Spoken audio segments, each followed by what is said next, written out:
Do outro lado do espelho. Livro psicografado por Carlos Antônio Bacelli, pelo espírito Inácio Ferreira. Capítulo 34. Êxito aparente.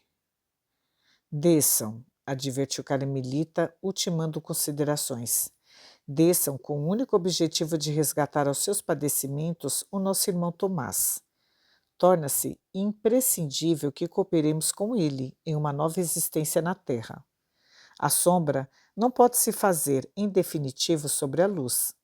O infeliz ex-inquisidor tem sido exibido como um troféu por aqueles que fazem a propaganda do mal. Os que se opõem ao avanço do Evangelho sequer quiseram lhe permitir o arrependimento. A sua infância, que sem dúvida haveria de ser assinalada por incontáveis provações, não foi respeitada, descobrindo-o no corpo deformado em que a divina providência deliberou ocultá-lo, em quase anônima cidadezinha na região do Triângulo Mineiro. Os seus comparsas de outrora tramaram aparentemente com êxito. Tivemos que esperar. No entanto, é chegado agora o momento de agir. As condições para tanto nos favorecem. A nossa equipe, que o socorreu tempos atrás, outra vez se reúnem e o compromisso não foi esquecido.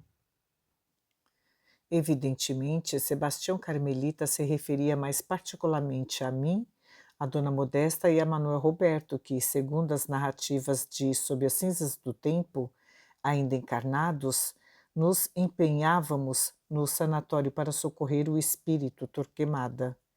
Entre o nosso irmão e vocês, prosseguiu, criou-se um vínculo de confiança e, por não dizer, de afeto. Ele não tem com quem mais contar. Os que já tiveram oportunidade de rastreá-lo psiquicamente, nossos cooperadores para assuntos de tal envergadura, confirmam as esperanças de que o seu espírito se concentra em vocês, e como não ignoram, para semelhante tarefa, a sintonia torna-se indispensável. Outros que fossem enviados do nosso plano não teriam as mesmas possibilidades de sucesso. Enquanto Carmelita discorria sobre o assunto, não pude deixar de me entregar a certos devaneios, a propósito das anotações que lhes faço.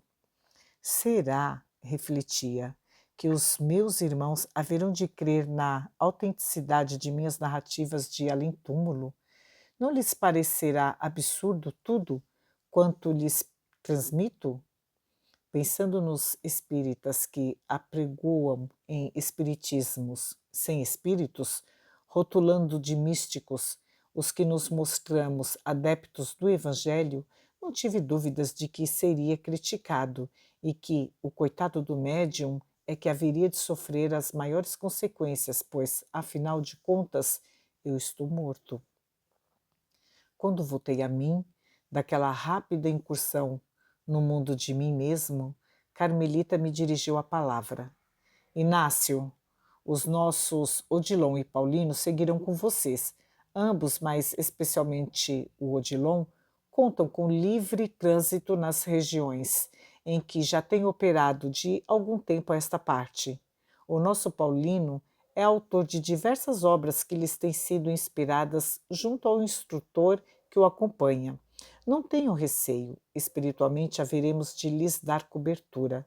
A providência divina intervém na hora certa. Leve a luz do amor no coração e nada lhes será obstáculo intransponível.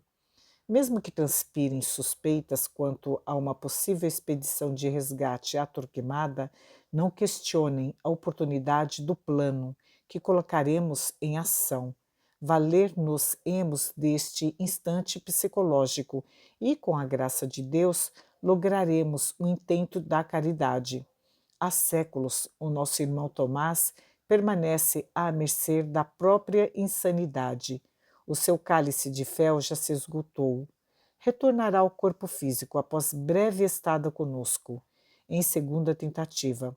Não sabemos em que condições renascerá, todavia, sejam elas quais forem, darão início ao seu processo de reerguimento espiritual que, aliás, Já começou desde que diminuta réstia de arrependimento lhe brilhou no espírito imerso em tétrica noite de trevas.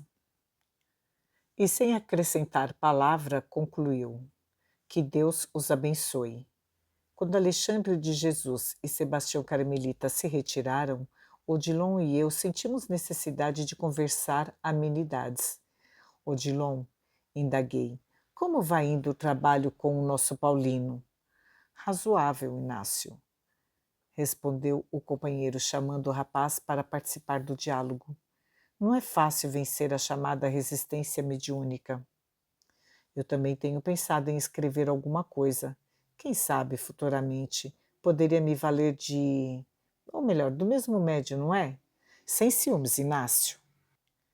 Ele é todo seu. Ser médium é difícil, mas ser, digamos, espírito mensageiro é muito mais complexo. A gente se sente frustrado, disse Paulino, mais solto.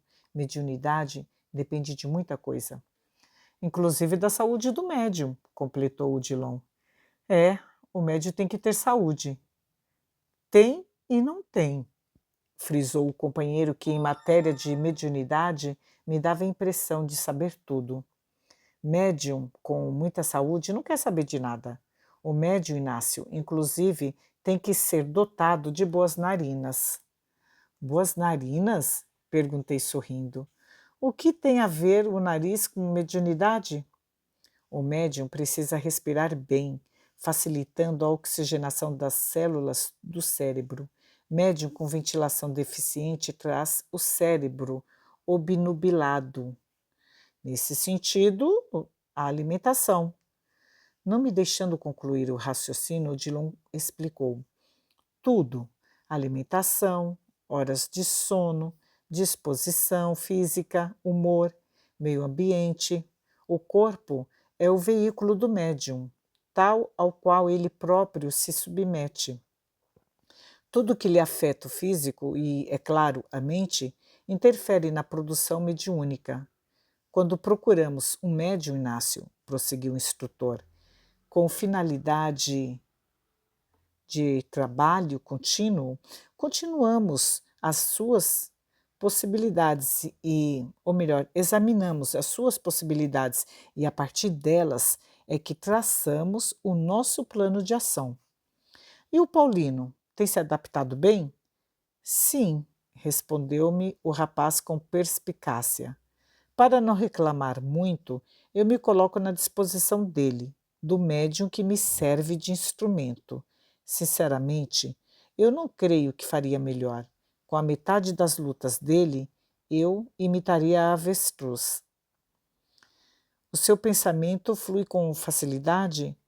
Relativo. Contato mediúnico com os encarnados requer paciência por parte dos desencarnados. Paciência é coisa que me é escassa, sentenciei. Pois trate de adquiri-la, Inácio. Caso contrário, nada feito.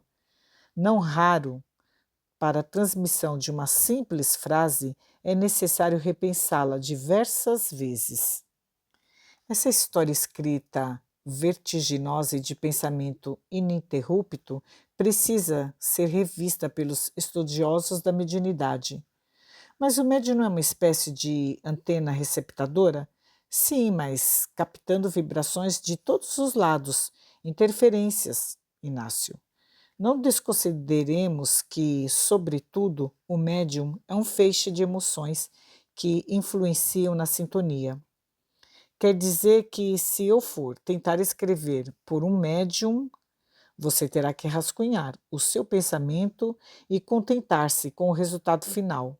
Às vezes, de seu mesmo numa página mediúnica qualquer. Só o nome. Pelo que você está me dizendo e pela maneira com que me está animando, já é muito. Dona Modesta e Manuel Roberto sorriram. Médiuns que os dois haviam sido no mundo estavam pagos para ficar calados. De fato, lendo o que os meus olhos diziam, não se atreveram a dizer nada.